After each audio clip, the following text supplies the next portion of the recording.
नाव सांगा. भाऊबाई गुंडाबा पाटील, गाव सिग्नेर.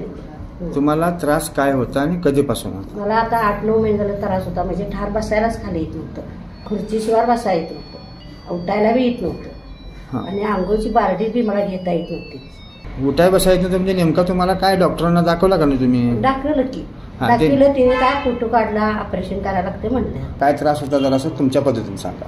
यांचं कसं होतं, अजिबात बसलं तरी उठायत नव्हतं, गुडघे सुजलेले, गुडघ्यावर भार टाकता येत नव्हता, गुडघ्याला सूज होती भरपूर होते, असे एकदम असे मोठे असे गुडघे झालेले त्यांचे.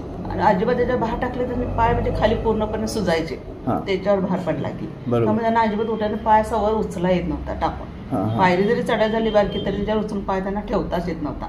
आणि असं चालायला जरी झालं तर असं धरल्याशिवाय त्यांना चालता येत नव्हतं, आधार घेतल्याशिवाय कुठल्याही गोष्टीवर चालता येत नव्हतं त्याचं. तेव्हा मांडी तर घालायला येतात, बरीच वर्ष झालं येतच नाही, पाय जवळच येत नव्हतं. आता ते तुमच्या ट्रीटमेंटमुळे पाय ते जवळ आला.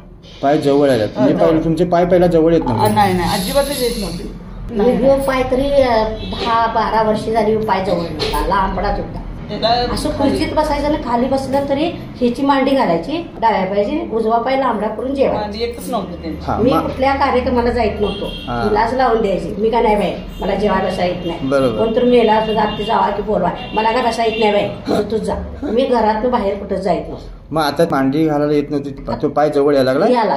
आता ते पाय जवळ यायला, हे पाय मांडी घालून घालून सुमारला, हे बी पाय मागणं जवळ येईना, हे बी लांबडा झाला. मग आता तो आता जवळ आला.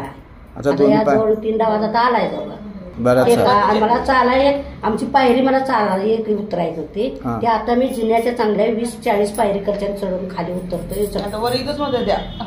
3 मजली आहे, 3 मजली मी कवा जाय, आता जाऊन येतो. 2 पायऱ्या चढायची म्हणजे माझ्या जीवाचे. आता 3 मजलीवर जाऊन मी पाणी टाकीतलं बघून आलो. चांगली गोष्ट आहे. असंच करूया ट्रीटमेंट आणि अजून आहे ते पण बरं होत जाईल.